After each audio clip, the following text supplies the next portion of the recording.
Hello everyone and welcome back to Brink of Speed. Today we are going to discuss how GM started a brand new type of Corvette production this week.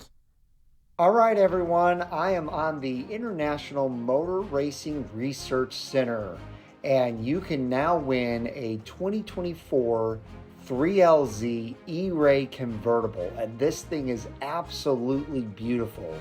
It is a silver flare metallic with the blue stripes. Let's get to that. Look at how gorgeous that is. And it also has the natural interior with the level 2 carbon fiber. Now the way that you get entered is you go ahead and click on one of these, however you want to get your tickets, and there is the Brink code, and right now it's 20% added on to your purchases just because you are a Brink of Speed watcher. Fill out this information here, click continue. It'll ask you for your credit card information, put that in, and you are all entered to win. Now to make sure that you're clicking on my link, it will be linked in the description and the pinned comment. So good luck everyone. I cannot wait to see who wins this beautiful E-Ray.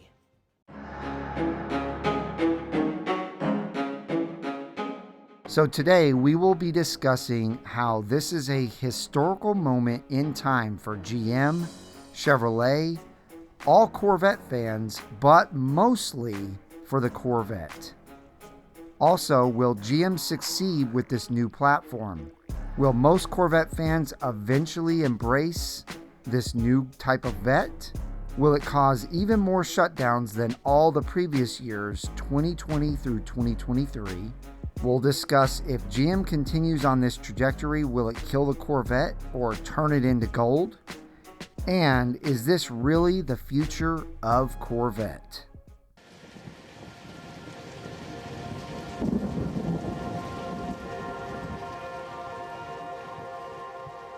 So today I will try and answer all of these questions and give my thoughts, concerns, and predictions on the future of Corvette. I will also update you on my health, baby news, and when you guys can expect my E-Ray to arrive.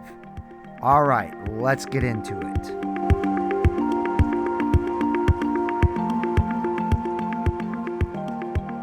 So like I said in the beginning, this is a historical moment for Corvette. GM, in my opinion, is setting all sorts of new innovation records with their new mid-engine C8 Corvette. GM has had a lot of firsts since they started producing the C8. They changed the mid-engine supercar world in 2020 with the new Stingray.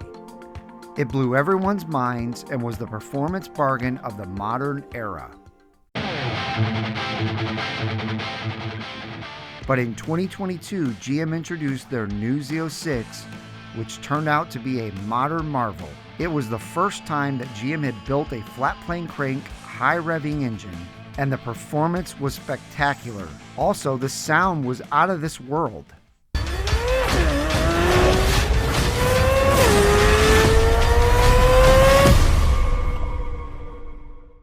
They built the most powerful, naturally aspirated V8 of all time. Quite the historical achievement, wouldn't you agree? However, GM wasn't done making history.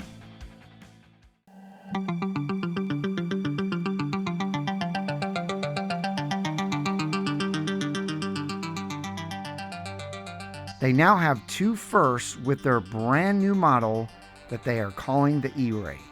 It will be the first ever hybrid Corvette and first ever all-wheel drive Corvette.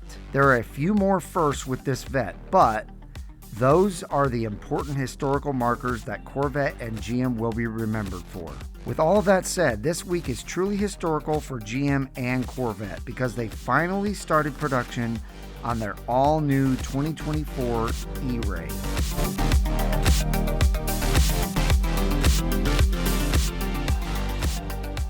Now, will the E-Ray succeed? I know a lot of people who are rooting for it not to, but this, of course, is a matter of opinion. I think if you use common sense and look at Corvette's history, you will quickly find that the answer is yes. However, what sort of hurdles and obstacles could potentially harm E-Ray sales? With all the new electronic tech involved and all the part shortages, I can see production being very low. I personally think GM needs to get as many E-Rays out as possible as soon as they can. This would get the hype up more for sure. This new model is completely misunderstood, so it needs to hit the streets ASAP. Dealerships charging ADMs on the E-Ray could potentially hurt overall interest and sales as well. So as you can see, GM has a lot to get right here. Let's just hope they are successful in doing so.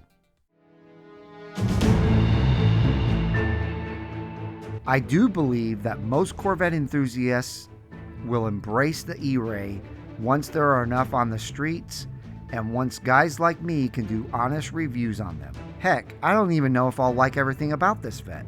But as usual, you guys know you can always count on me giving you the good and the bad about my cars. I know smaller YouTubers like myself sometimes have more influence on people's car buying decisions than big channels. So just like I help people come around with the C8, I may be able to do the same with the E-Ray. Like we discussed earlier, I'm really hoping the new E-Ray technology doesn't shut down its production process. Let me know what you guys think about this though.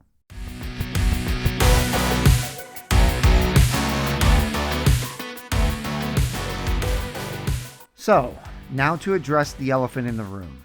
If, and I say if, but really I mean when, GM succeeds with the new all-wheel drive and hybrid technology, will this become the new standard for all Vettes? I would personally say the answer is no, but I do believe most future Vettes will be hybrids and most likely all-wheel drive. Now the question is, will this kill the Corvette? I don't think it will.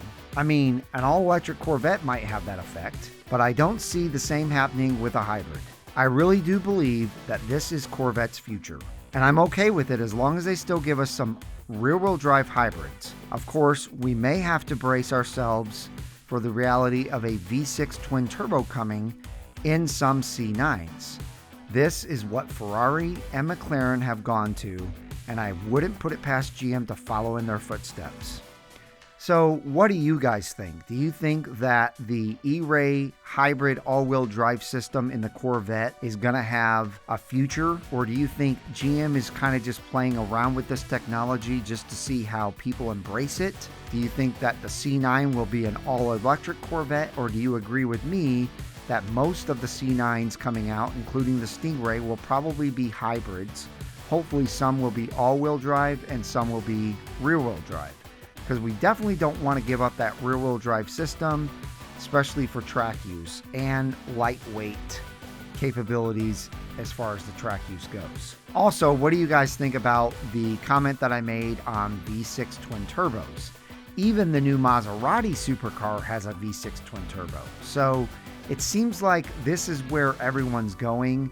I know the whole emissions thing is kind of kicking in again, and the auto manufacturers out there are trying to do whatever they can to lower emissions, and for some reason they think the twin turbo V6 is better on the environment than a V8 or a twin turbo V8. So it seems like cars are definitely going this way, and especially supercars. So let me know your thoughts on that. But I told you in the beginning I would update everyone on my health, my baby boy, and when my E-Ray will be arriving, so let me go ahead and get started with my health.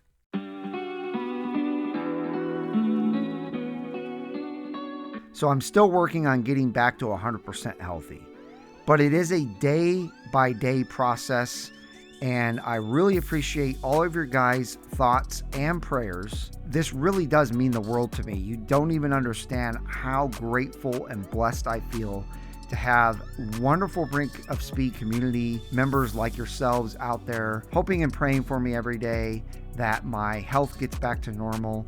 I will say that today has been one of the best days I've had in a few weeks, so I'm really hoping and praying myself that I'm on the mend and that I see a light at the end of the tunnel sooner than later. Now, moving on to my baby boy, we've decided to name him Charlie, and Amber will actually be induced the night of the 23rd of this month. So sometime on the 24th, she will be delivering Charlie, and we cannot wait to meet this beautiful baby boy. As I said before, my videos are going to be sparse for a little while because I'm going to be spending as much time as I can with my new baby boy, Charlie. But again, thank you for all your amazing kindness and support that you all have shown us during this pregnancy. All right, last but not least, my E-Ray news. My dealership still does not have an allocation for an E-Ray yet. I didn't really expect them to have one because we know that the 18th is the next allocation cycle. So I'm hoping and praying that my E-Ray will be submitted that day, and then I will be able to take delivery sometime, hopefully late February, early March. And that's really going to do it for this video. I hope you guys enjoyed it. Don't forget to enter that E-Ray contest where you can win one. That ends I think the very beginning of April, so it's coming up sooner than you think. Make sure to get your entries. Again, let me know in the comments down below what you thought. Give this video a big thumbs up. Help me reach 100,000 subscribers by the end of this year by smashing that red subscribe button and the bell for notifications when new videos are uploaded. I hope each and every one of you have a wonderful rest of your day, and we'll see you guys out on the road.